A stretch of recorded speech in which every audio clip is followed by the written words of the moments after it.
Assalamualaikum warahmatullahi wabarakatuh. Banyak sekali pertanyaan jamaah, Ustadz kasih kami channel untuk kajian anak-anak muda. Di antara anak muda berasal dari Aceh, luar biasa. Channelnya Maulizul Akbar Nak. Tonton, subscribe, like, share, komen. Assalamualaikum warahmatullahi wabarakatuh.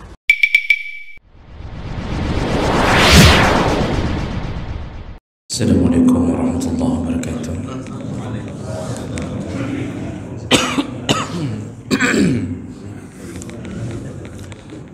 Alhamdulillahi rabbil alamin wa bi ni'matihi tatimmus shalihat. Asyhadu an la ilaha illallah wahdahu la syarika lah wa asyhadu anna Muhammadan 'abduhu wa rasuluhul karim. Allahumma salli wa sallim ala nabiyyina al-Mustafa Muhammadin wa ala alihi wa ashabihi ajma'in. Amma ba'd. Rabbi shrah li sadri wa yassir li amri wa hlul 'uqdatam min lisani yafqahu qawli. Segala puji bagi Allah, kemudian salawat dan salam kepada Rasulullah, pada keluarga dan seluruh sahabat-sahabatnya, bapak-bapak dan ibu-ibu yang Allah muliakan insyaallah.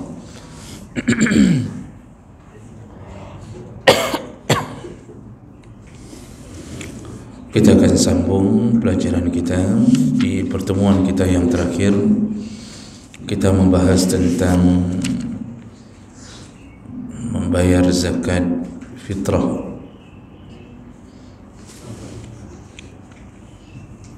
Dan kita mendapatkan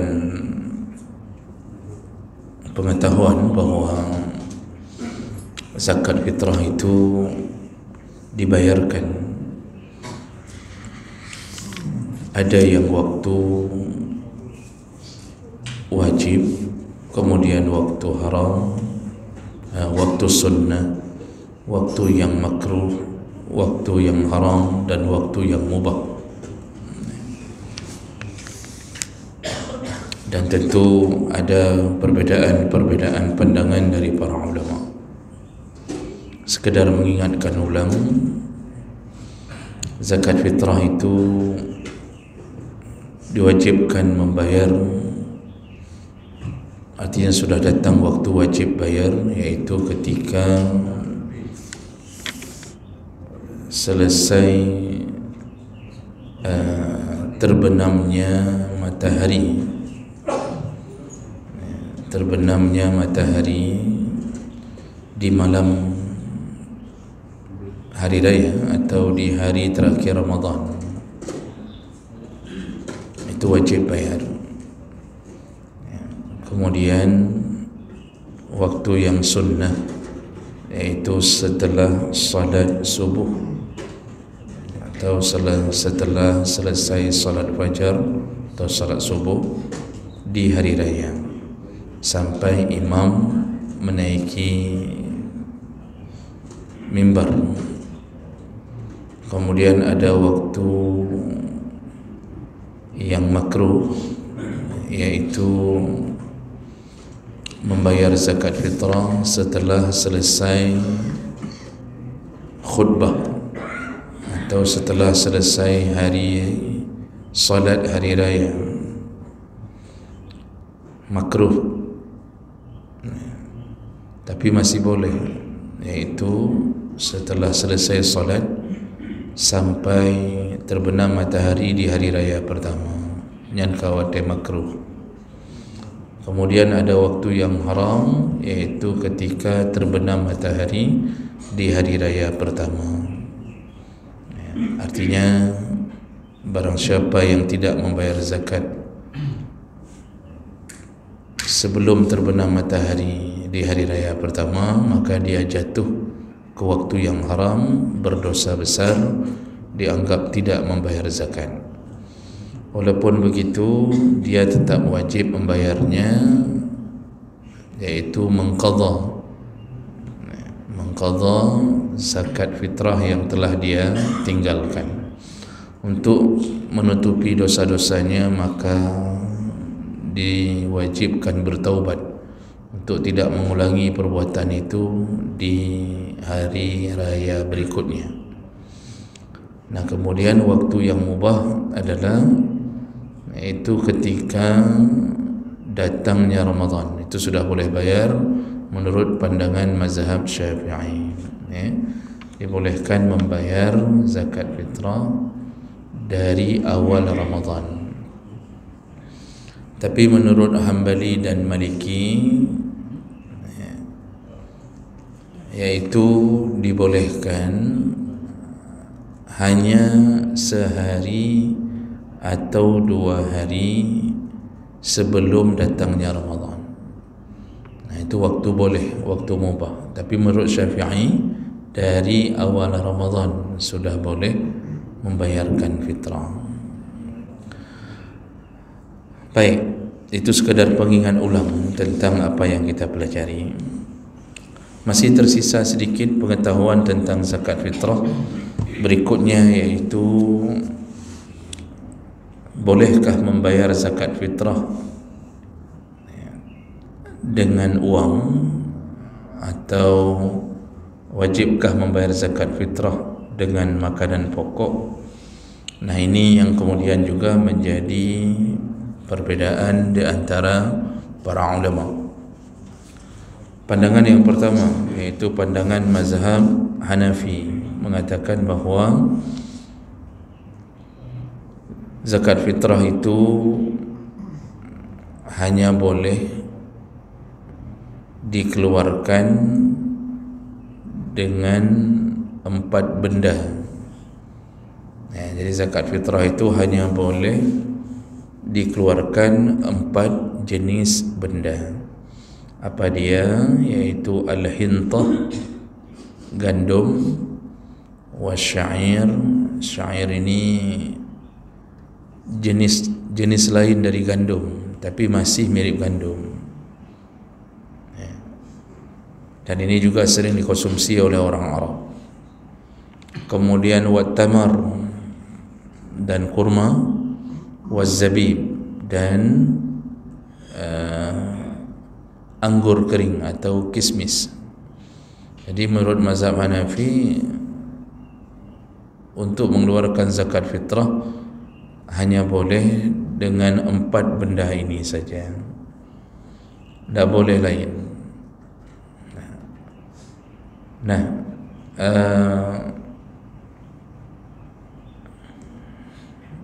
berapa yang harus dikeluarkan? Yaitu yang disuruh keluarkan menurut mazhab Hanafi adalah 8 liter negeri Iraq, dan itu sama dengan 3.800 gram. Berarti 0,8 kilogram. Jadi menurut mazhab Hanafi itu dikeluarkan 1 sa' atau 8 liter negeri Iraq. Nah, kenapa para ulama dalam kitab-kitab mereka menyandarkan kepada takaran atau sukatan negeri Iraq? Karena rata-rata mereka adalah alumni Iraq. Mazhab Hanafi memang lahir di Iraq dan ajarannya pun berkembang di Iraq. Mazhab Maliki satu-satunya mazhab yang tidak menyentuh dunia Iraq, karena mazhab Imam Malik ini Imam Ahlul Madinah, lahir di Madinah, besar di Madinah, ajarannya berkembang di Madinah. Dulu Madinah itu berpedoman pada mazhab Malik. Lalu ketika kerajaan dipegang oleh Bani Saud atau yang kita kenal dengan Saudi, semenjak itulah mazhab kemudian sedikit-sedikit berpindah ke mazhab Hambali sampai sekarang. Makanya alumni-alumni yang belajar di Madinah, di Makkah, itu tidak jauh-jauh dengan mazhab Hambali. Kaji menyo dengar Nah, sebahagian ustaz yang mengatakan kunut subuh itu tak wajib, atau ada yang bahkan lebih berani mengatakan kunut subuh bid'ah. Itu salah satu dari pandangan mazhab Hambali. Jadi Muhammadiyah pun berafiliasi ke mazhab Hambali. Beda dengan Mesir. Mesir itu mazhab Syafi'i dulu juga di Iraq. Jadi Imam Syafi'i itu belajarnya di Iraq, karena dulu itu Iraq itu mercusuarnya ilmu. Semua belajar di Iraq. Jadi di Iraq ini mazhab Imam Syafi'i juga belajar sampai umur 18 tahun sudah jadi mufti di Iraq. Lalu kemudian pindah ke Mesir umur 40 tahun. Setelah itu meninggal dunia di Mesir. Makanya di Mesir itu banyak bermazhab Syafi'i. Oleh karena itu alumni dari Mesir masih berbicara di atas mazhab Syafi'i. Jadi sebenarnya tidak ada masalah itu. Artinya mau belajar di mana saja, ternyata ada kecenderungan bermazhab sesuatu, tidak ada masalah. Yang jadi masalah di mana? Ketika kita sudah cenderung terhadap satu pandangan, lalu kita mulai menyalah-nyalahkan pandangan orang. Ini penyakit hati dan penyakit fanatisme yang dibawa akibat didoktrin oleh guru-gurunya seakan-akan mazhab lain salah. Ya, kenyan yang timbul mupaki gop yang kenyan. Jadi semua mazhab lain salah. Di mana-mana bid'ah, di mana-mana asai kepegah laju, itu salah satu fanatisme yang dibangun. Mazhab Hambali yang terakhir itu yang paling muda itu Hambali. Mazhab Hambali juga di Iraq.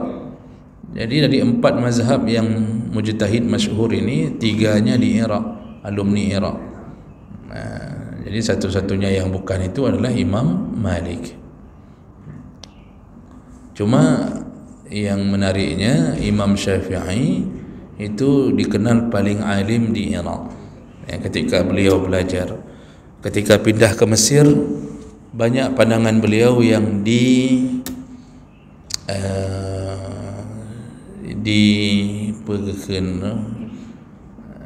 dirubah.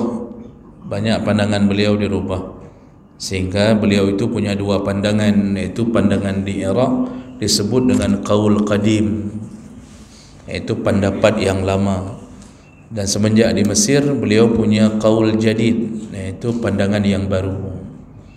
Kenapa bisa begitu? Karena ketika Imam Syafi'i menuju ke Mesir, ternyata ulama-ulama di Mesir itu punya cara pandang yang berbeda. Jadi kepintarannya pun berbeda, sehingga mempengaruhi keilmuan Imam Syafi'i. Makanya banyak pandangan Syafi'i dalam kitab-kitabnya disebut qaul jadid, yaitu pendapat yang baru.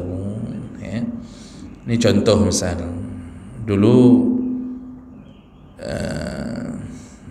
dalam mazhab Syafi'i memegang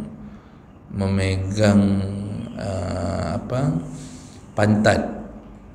Jadi yang keken memegang pantat dalam mazhab Syafi'i yang membatalkan wudu itu yang gematnya buah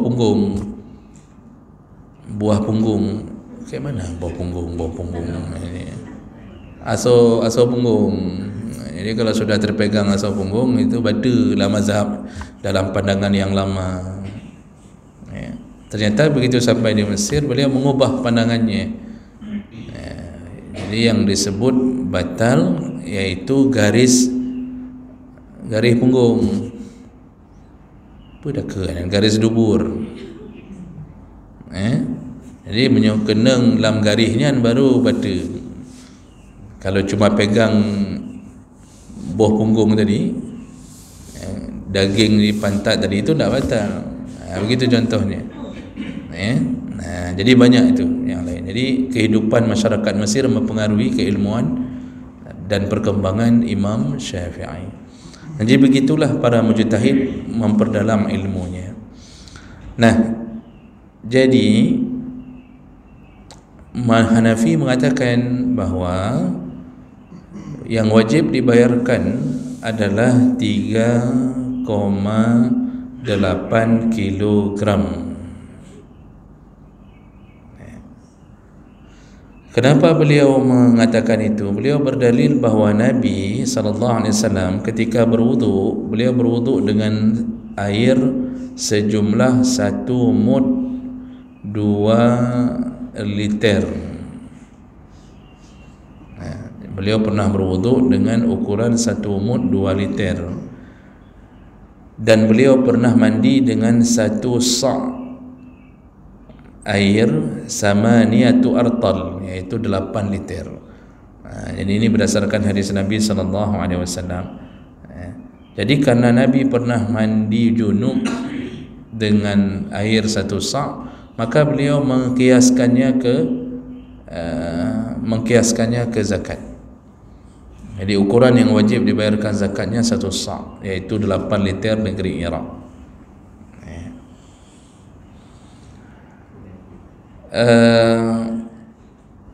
Nanti ada hadis lain yang juga menjadi pandangan. Nah, jadi ini pandangan mazhab Hanafi tentang benda yang wajib dizakatkan. Zakat fitrah ni ceritanya itu hanya boleh gandum, kemudian kurma dan kismis. Selain itu tidak boleh. Lalu bagaimana seandainya negara-negara yang tidak ada 3 jenis benda ini, tidak ada gandum, tidak ada kurma, tidak ada kismis, apa yang harus mereka lakukan? Maka menurut mazhab Hanafi adalah yajuzu indal Hanafiyah ay yu'tiya an jami' zalika al-qimah darahim atau dananir atau fulusan atau arudan. Dibolehkan mengganti jenis benda itu dengan uang. Boleh bayar dengan dirham, boleh bayar dengan dinar. Jadi dibolehkan. Makanya mazhab Hanafi membolehkan untuk membayar zakat dengan uang. Nah, berapa ukuran yang harus dibayarkan dengan uang? Ya, mengikuti ukuran 3,8 liter atau kilo gandum. Jadi ini yang perlu dipegang Bapak Ibu. Kalau mau bayar dengan uang, masih ada pandangan yang membolehkan. Cuma bayarnya harus mengikuti sukatan dalam mazhab Hanafi, yaitu 3,8 kilogram. Dan itu pun bukan 3,8 kilogram beras, karena tadi mazhab Hanafi tidak membolehkan selain daripada gandum, kurma atau kismis. Jadi menyokta bayar ngempeng, bayar ji 0,8 kilogram gandum. Maka berapa harga gandum sekilo? Ya, bukan berapa harga beras kilo. Jadi kan selama ini orang ada yang bayar dengan uang, karena nanti ada masjid-masjid yang dengan bijaksananya memberikan kesempatan orang membayar dengan uang. Ada tuh masjid-masjid yang sudah bagus pengetahuannya, itu bayarnya dengan boleh bayar dua, boleh bayar langsung dengan versi mazhab selain Hanafi, boleh bayar sesuai dengan versi mazhab Hanafi, yaitu bayar dengan uang. Jadi ditentukan kalau dengan uang ikutnya ke mazhab Hanafi, berarti 3,8 kilogram gandum, bukan 3,8 kilogram beras. Karena mazhab Hanafi hang lebih baik dengan bera. Jadi kalau ke sana ya ke sana, arahnya ke sana. Dan kenapa boleh dengan uang? Beliau berdalil, li'anna al-wajib fil haqiqah ighna al-faqir. Karena pada dasarnya kata mazhab Hanafi, zakat itu pada dasarnya zakat itu tujuannya adalah membahagiakan orang-orang fakir di hari raya, ya.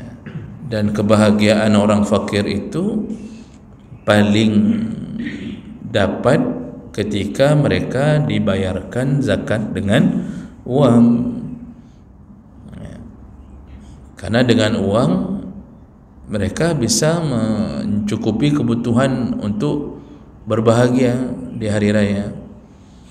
Dan itu dibantu dengan hadis Nabi sallallahu alaihi wasallam, aghnuhum 'anil mas'alah fi misli hadzal yaum. Kata Rasulullah, ya, kayakanlah atau cukupkanlah orang-orang fakir dari masalah. Masalah ini meminta-minta. Fi misli hadzal yaum, di hari ini. Jadi maksudnya Nabi ingin mengatakan bahawa bahagiakanlah fakir miskin di hari raya Idul Fitri. Jangan sampai mereka meminta-minta di hari raya. Jadi cukupkanlah kebutuhan mereka. Jadi Hanafi mengatakan bahawa mencukupi itu paling memungkinkan kalau diberikan uang. Karena dia paling mudah untuk bisa memenuhi hajat fakir miskin. Memang kalau kita pikir-pikir, kenyataannya memang begitu, Bapak Ibu. Orang miskin merempok beruh, belum dia jual itu berasnya. Itu apa? Supaya dia punya uang untuk beli daging, ya. Jadi mereka lebih dapat kebahagiaan itu ketika mereka dapat uang. Makanya mazhab Hanafi berdalih begitu. Uang itu lebih bisa mewakili kecukupan di hari raya bagi fakir miskin. Orang fakir miskin hari raya beras sudah ada, yang tak ada uang kadang-kadang. Jadi ini versi zakat fitrah dan jenisnya di dalam pandangan mazhab Hanafi. Nah, dengan ada pandangan kedua, yaitu pandangan jumhur ulama selain mazhab Hanafi. 3 mazhab berada di sini, yaitu pandangan mazhab Malik, Syafi'i dan Hambali. Apa yang mereka katakan bahawa zakat fitrah itu wajib dikeluarkan minal hubub, yaitu dari bentuk biji-bijian, wasimar, buah-buahan, al-maqtatah, yaitu yang menjadi makanan pokok. Jadi zakat fitrah itu wajib dikeluarkan hanya dari biji-bijian dan buah-buahan yang berasal dari makanan pokok. Kalau begitu, setiap tempat punya makanan pokok masing-masing. Jadi disebutlah qutul balad, punya makanan pokok masing-masing.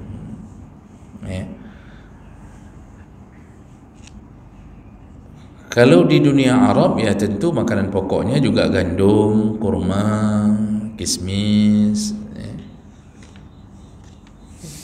dan itu jumlah yang wajib dibayarkan adalah 1 sa' yang menurut versi jumhur ulama sama dengan 2,8 kilogram. gram. 2,8 kilogram. Jadi tadi menurut mazhab Hanafi 3,8. Kalau menurut jumhur ulama, hitungan makanan pokok yang wajib dibayarkan adalah 2,8 kilo atau 2.800 kilo liter negeri Baghdad atau 2,8 kilogram. Jadi perbedaannya 10 kilo itu, Pak. Sekilo, apa ni 10 kilo? 3,8 dengan 2,8. Berapa kilo beda? 10 kilo. 1 kilo. 1 kilo beda. Ini bengah masalah je, Pak. Bengah ni kan kita hitungan matematik kita agak mumang-mumang baca. Ya 1 kilo ke betul 1 kilo. Jadi kalau begitu, menurut jumhur ulama itu bayarnya malah lebih sedikit daripada hitungan mazhab Hanafi. Dia hanya 2,8 kilogram. Kalau dia boleh 2,7 atau 2,8 karena hitungan detailnya apa? Itu 2.751 gram. Berarti 2,75 atau 2,8 kilogram. Nah, itu hitungan yang dihitung oleh berdasarkan versi jumhur ulama. Dan tidak boleh bayar dengan uang. Tak boleh bayar dengan uang. Jadi menurut jumhur ulama, kalau bayar dengan uang itu tidak sah zakatnya. Tidak sah zakatnya. Kenapa? Karena hadis-hadis Nabi menyuruh bayar dengan makanan pokok. Salah satu hadisnya hadis dari Ibnu Umar, farada Rasulullah sallallahu alaihi wasallam sadaqatal fitri sa'an min tamar wa sa'an min sya'ir. Rasulullah mewajibkan bayar zakat fitrah 1 sa' kurma atau 1 sa' gandum. Karena bahasa Nabi semuanya menyebutkan jenis benda, tidak menyebutkan uang, maka menurut jumhur ulama tidak boleh mengalihkan zakat itu menjadi uang. Tak boleh. Jadi bagaimana kita yang membayar dengan uang? Kan tidak sah menurut jumhur ulama. Nah, di sinilah kita tidak sah menurut ulama, tapi sah menurut ulama yang lain. Yang tidak boleh mencampur adukkan pandangan, itu yang betul-betul dianggap tidak sah. Contoh bagaimana kita mau bayar dengan uang, tetapi kita mengkonversikan uang tersebut ke jumlah kilo yang ditetapkan oleh jumhur, bukan jumlah kilo yang ditetapkan oleh mazhab Hanafi. Yang membolehkan dengan uang mazhab Hanafi. Seharusnya ikutnya ke 3,8 kilogram gandum tadi. Ada sebagian orang bayar dengan uang, tapi dihitung ke pandangan jumhur, padahal jumhur tidak membolehkan bayar dengan uang. Itu yang tidak boleh. Jadi itu sudah mentalfiqkan, jadi mencampur adukkan mazhab. Berarti itu tidak sah zakatnya. Jadi kalau mau bayar dengan uang, kedih cok jalur belah dia ju sah menurut mazhab Hanafi sah. Kalau mau bayar dengan uang, berarti tidak boleh loncat ke sini ke jumhur. Ini maunya bayar dengan uang, tapi waktu 3 kilo dia konversikan ke 2,8 kilo versi jumhur ulama. Tidak boleh karena jumhur ulama tidak membolehkan dengan uang.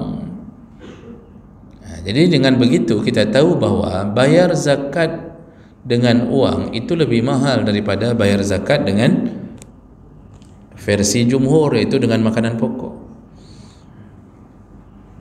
Kalau dengan makanan pokok 2,7 atau 2,8. Berarti 2,8 Pak.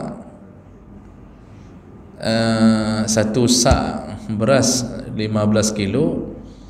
Kalau kita ada 5 orang dalam satu keluarga, Kalau lebih kan, sudah lebih sekitar 1 kilo atau 2 kilo kan, itu satu sak dah cukup untuk 5 orang, karena per kepalanya 2,8 anak truk oleh kilo.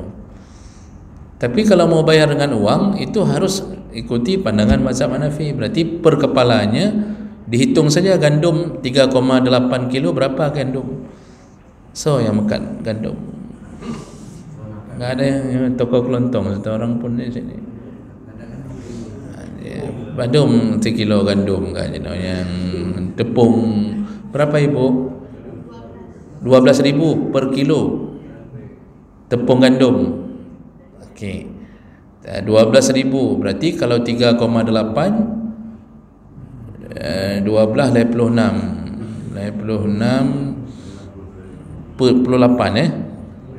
Karab 50 ribu Pak.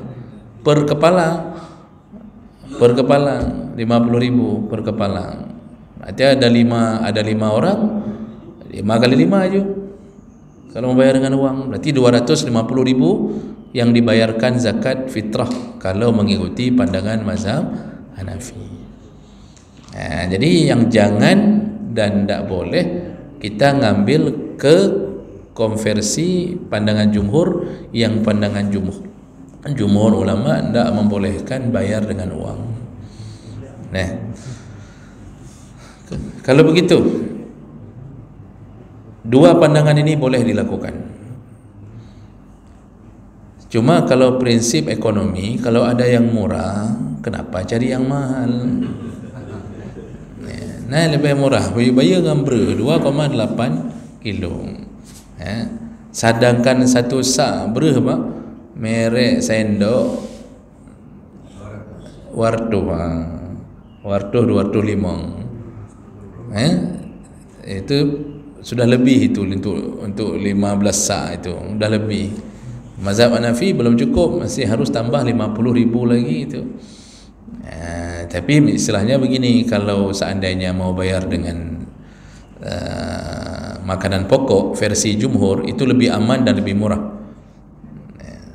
Cuma tidak boleh kita mengatakan bahwa masjid tidak mau menerima uang karena masih ada mujtahid yang membolehkan. Cuma nanti ada juga apa, masjid-masjid kampung-kampungnya hanya terima ngempeng. Hana kamu hana terima ngempeng. Nak bayar peng, nak bayar gede masjid lain untuk. Jadi itu ada juga model masjid begitu. Mungkin ya ada seorang tokoh di situ yang langsung memfatwakan tidak boleh terima dengan uang, dan bisa saja kefanatikan juga berlaku kan. Padahal ini kan ceritanya adalah cerita ijtihad, dan dua-duanya juga mengambil dari pandangan-pandangan yang berasal dari Nabi SAW. Baik, jadi itu tentang jumlah dan jenis dan jumlah yang dibayarkan dalam zakat fitrah. Berikutnya pembahasan terakhir dalam zakat fitrah. Kita keluar matahari jam berapa sekarang Pak? 6.34. Baik. Berikutnya masrafuha atau man ya'khuzuha, siapa yang berhak menerima zakat fitrah ini? Kalau zakat harta, kita sudah bahas bahwa zakat harta hanya boleh diterima oleh 8 kelompok orang berdasarkan surat At-Taubah yang telah Allah tetapkan. Nah, zakat fitrah bagaimana? Ittafaqal fuqaha, sepakat ahli fiqih mengatakan bahawa ala anna masraf zakatil fitri huwa masarifuz zakat al-mafruḍah. Jadi ulama sepakat mengatakan orang yang berhak menerima zakat fitrah adalah orang yang juga berhak menerima zakat harta. Jadi siapa yang telah ditetapkan untuk menerima zakat harta, maka dialah juga orang yang berhak menerima zakat fitrah. Karena dia masuk ke dalam keumuman ayat yang disebutkan Allah dalam surat At-Taubah ayat 60, iaitu innamas sadaqatu lil fuqara wal masakin wal amilin, dan seterusnya. wala yajuzu daf'uha ila man la yajuzu daf'u zakat al-mal ilaihi, dan siapa yang diharamkan menerima zakat harta, maka dia juga yang diharamkan menerima zakat fitrah. Masih ingat Bapak Ibu, ada orang-orang yang diharamkan menerima zakat fitrah, yaitu, saya ulang lagi, yaitu keturunan Nabi. Ada yang keturunan Nabi sini? Baik, keturunan sebelah Abu Lahab. Yang turunan Nabi itu yang dimaksud adalah Bani Hashim dan Bani Abdul Muttalib. Itu turunan Nabi, berasal dari Bani Hashim dan Bani Abdul Muttalib. Sekarang banyak orang mengaku-ngaku keturunan Nabi, tapi kita tidak tahu yang sebenarnya apakah benar atau tidak, Allah alam.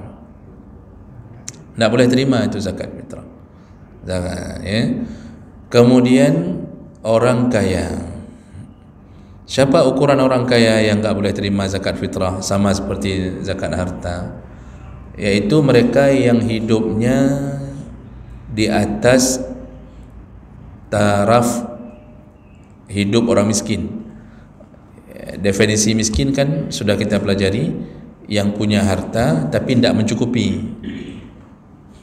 Walaupun bergaji, gaji 2,5 juta, tapi tanggungan banyak, anak 4 orang, isteri 1, hansip 2,5 juta nya hansip. Kira-kira kalau kebutuhan sebulan dia cuma mampu mencukupi selama 20 hari atau 25 hari.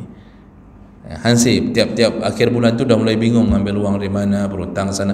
Itu disebut miskin walaupun bergaji. Karena orang hari ini kira miskin tu yang berdiri-berdiri di lampu merah dikira miskin, padahal urunya kaya-kaya tu. Jadi yang dikira miskin yang rumahnya sederhana. Jadi ukurannya bukan rumah, ukurannya kebutuhan hidup mencukupi atau tidak. Maka honorer-honorer itu disebut miskin kalau tidak mencukupi kebutuhan keluarga. Tapi ada yang gaji 2,5 juta, dia hidup melajang sendiri, hidup tidak ada tanggungan, itu sudah masuk kategori kaya. Jadi enggak cukup itu yang jadi yang jadi penyebab dia disebut miskin. Maka orang yang merasa cukup itu maksudnya ya aman, sebulan aman, itu tidak boleh terima zakat. Jadi zakat fitrah waktu diantar ke rumah itu jangan diterima kalau kita tahu diri bahwa kita bukan golongan orang miskin. Ini yang pernah kita sebutkan dulu, Pak. Panitia zakat fitrah ni pun aneh-aneh Pak hari ini, memberikan zakat kepada orang yang tak berhak terima dan bahkan haram terima. Kejut tak apa kampung, urut kaya api berempok. Dan saya pernah tanya alasannya baik karu gampung, karena mungkin sudah punya pengalaman kalau tidak dibagi semua ribut. Yang ribut siapa? Orang kaya yang mentalnya mental miskin. Kepegah panitia, kamu kok hanya berempok, malam hantar 1 sak, 1 karung, besok sudah terima setengah sak, setengah karung. Bagaimana zakat fitrah kita hantarkan untuk fakir miskin, kita pun menerimanya kembali? Nah, itu tak boleh. Nah, jadi hati-hati, tolaklah zakat fitrah kalau kita merasa diri Allah sudah berikan kita kelebihan harta. Nah, jadi orang kaya tidak boleh terima zakat fitrah. Kalau dihantar, kembalikan. Nah, kalau kita tidak yakin amil ini orang jujur, ambil, tetapi segera distribusikan ke fakir miskin. Tak usah kembalikan ke amil kalau kita yakin amil ini bukan orang jujur.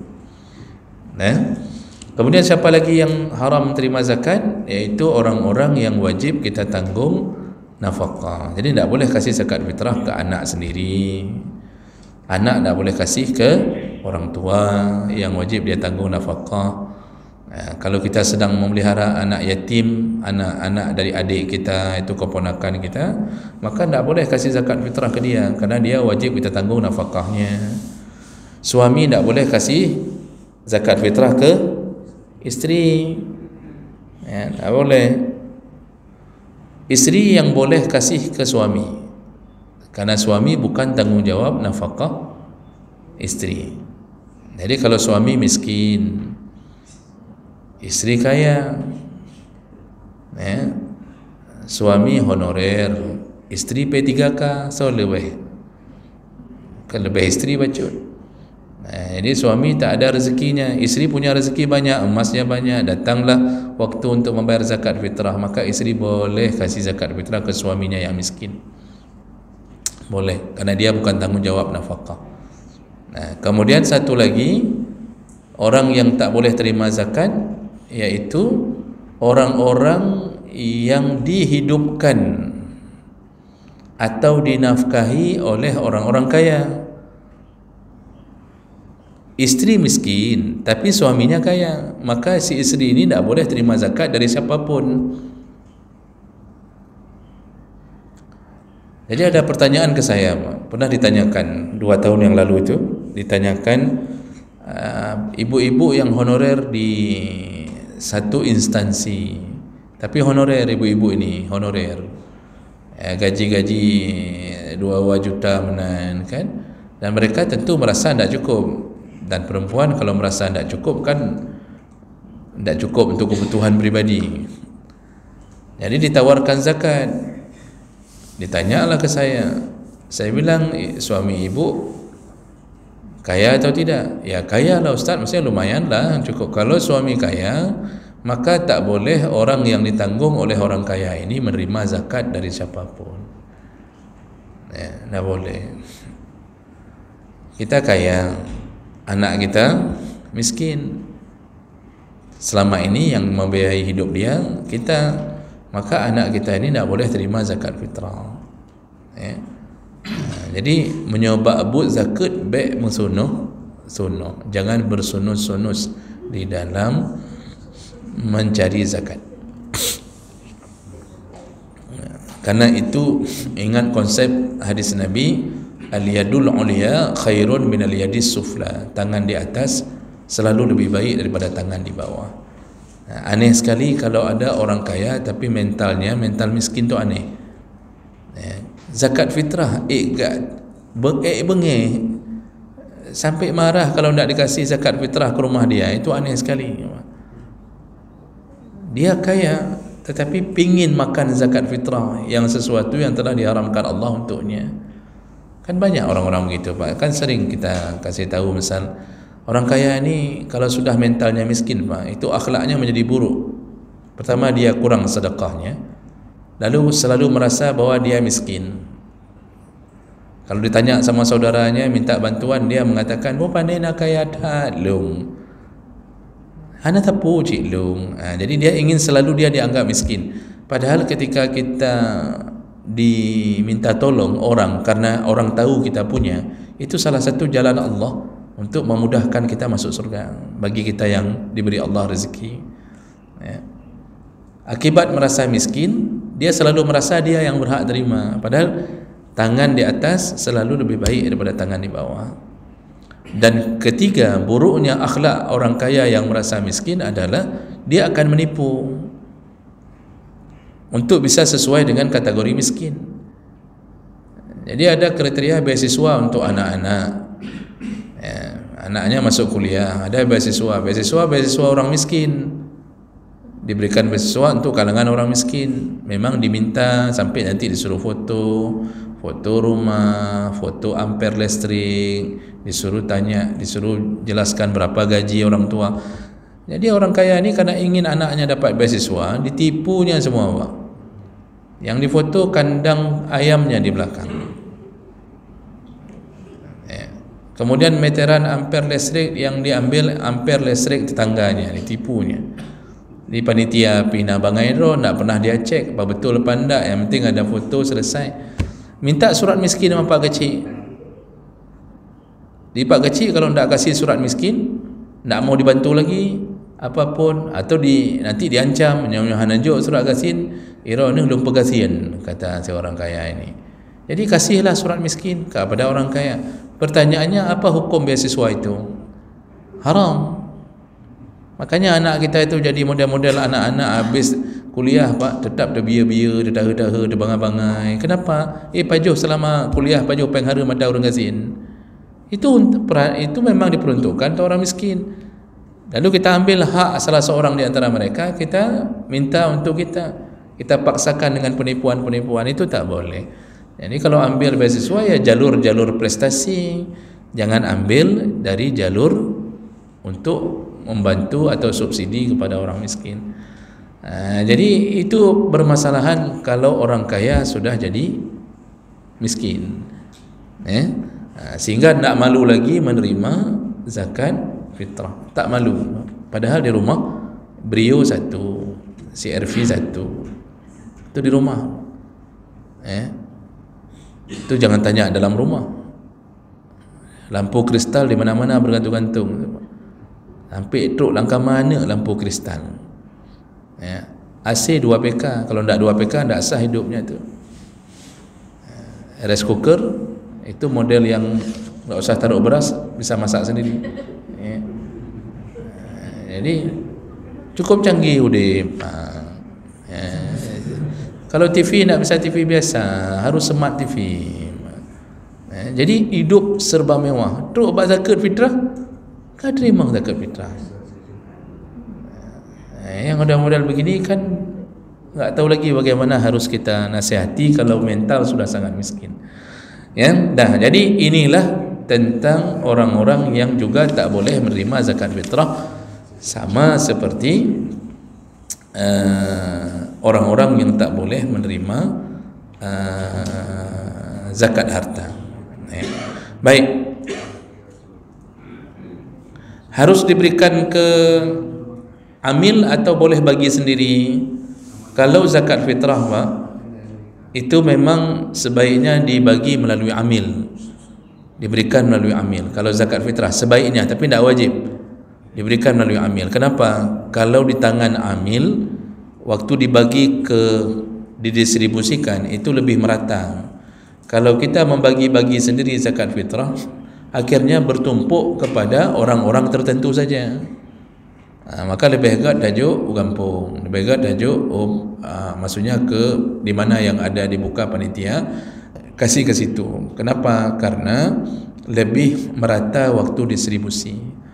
Jadi kalau masing-masing memberikan zakat fitrah masing-masing ke tetangganya masing-masing, itu nanti tetangga itu bisa double-double dapatnya, karena semua orang mikirkan ke dia. Apalagi kita ada fitrah di hati kita, kita tak mau berikan zakat kepada si miskin yang tak solat. Jadi semua orang mengatakan dalam hatinya, alah baik tajuk kejian semayang aku pun tak ajuk, pun tak pelihara saya ngembuinya, kan begitu. Semuanya akhirnya kasih ke yang miskin yang solat. Aku mentumpuk zakat fitrah bagi miskin yang solat. Padahal zakat fitrah tidak disyaratkan harus yang solat. Yang tak solat pun, karena yang diukur kemiskinannya, bukan ibadahnya. Urusan ibadah antara dia dengan Allah Subhanahu wa taala.